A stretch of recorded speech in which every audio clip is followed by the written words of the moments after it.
Čaute Jurkáči, Real Divers na cestách. Toto je náš posledný deň. Bohužiaľ, ale musíme sa vrátiť domov a robiť kurziky u nás, doma na Slovensku.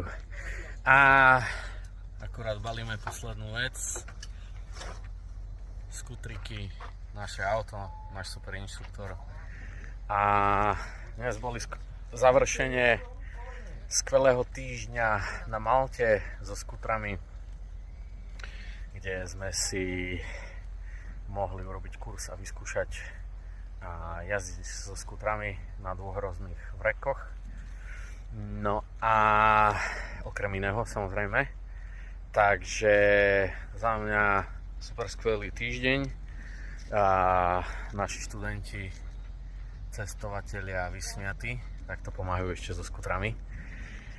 No a nezabudni, na budúci tu môžeš byť s nami.